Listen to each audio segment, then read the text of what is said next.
Ainda comentando sobre as eleições municipais, que encerrou agora no domingo, ontem, no segundo turno, um tema importante que tem tudo a ver com a psiquiatria é perder ou ganhar, derrota ou vitória.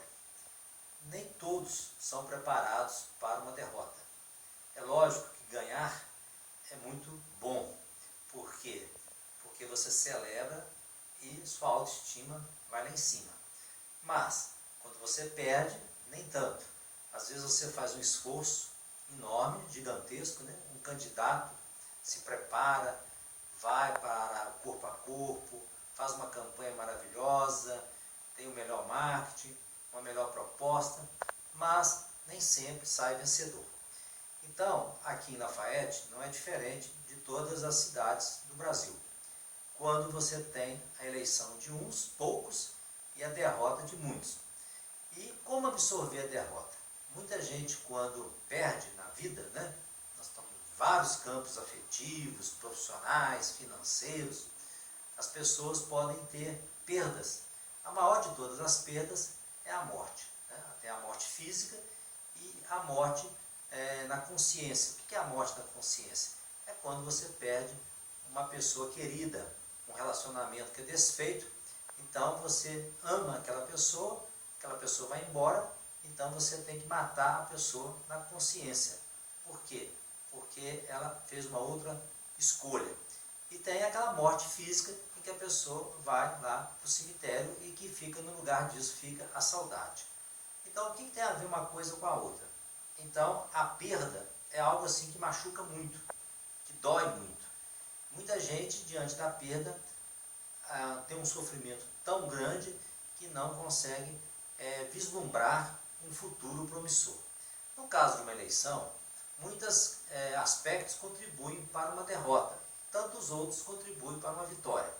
Especificamente, eu quero aqui citar, no nosso caso, um amigo, né, que foi o secretário de Cultura no meu governo, quando fui prefeito, que é o Geraldo Lafayette, e também se transformou em secretário de Cultura do governo Mário Marcos.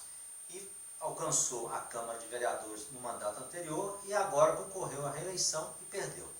O que a gente observa é que muitos apoiadores do Geraldo Lafayette também foram candidatos. Então a divisão leva à derrota. Como diz o ditado, a união faz a força. Naquela época que o Geraldo foi eleito, a união fez a força. Todos os colegas, companheiros da cultura se uniram em prol da sua candidatura. E ele foi muito bem votado. Desta vez nós tivemos o Lelei, o Paulo Antunes, tivemos o Osmir, Camilo e outros que foram candidatos iguais a ele, candidatou à vereança. Então, cada um teve um pouco de voto e, consequentemente, ninguém foi eleito. E aí nós temos aquela história, a representação da cultura vai deixar de existir. Nós não teremos um vereador que represente a cultura em Lafayette. E cada eleição você tem representantes de determinados segmentos. Então, quando você une muitos segmentos em prol de uma candidatura, você tem grande chance de sucesso. Outro exemplo que nós tivemos foi o Francis, professor Francis e a Zilda.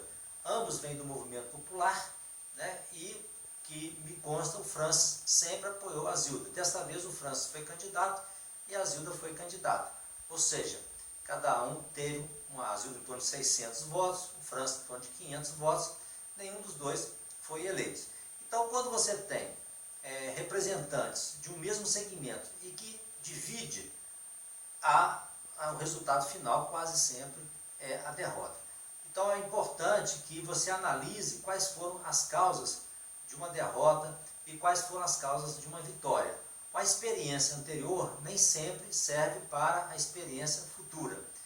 Daqui a 2 anos, quando teremos eleição para deputado estadual, federal, governador, senador e presidente da República, aquelas experiências acumuladas poderão ser favoráveis ou poderão prejudicar. E você tem que ter realmente uma capacidade, uma resiliência para suportar as perdas. Muitas pessoas que, quando estão diante das perdas, elas sucumbem, elas entristecem, elas desistem elas muitas vezes sentem que aquilo só acontece com ela, né? Quando você tem uma perda, você imagina que só você que está sentindo aquela dor e muitas vezes você se traumatiza. Então é isso, esse recado de saber que numa eleição existe vitoriosos e existe derrotados. É a democracia, que muitas vezes alterna. Muitas pessoas que, vou dar um exemplo de alguns prefeitos que foram eleitos agora e que já disputaram a eleição anteriores e que perderam e agora alcançaram o êxito. Então persistir, ter resiliência, aprender com os erros e com isso você constrói um futuro melhor. É isso aí, um grande abraço.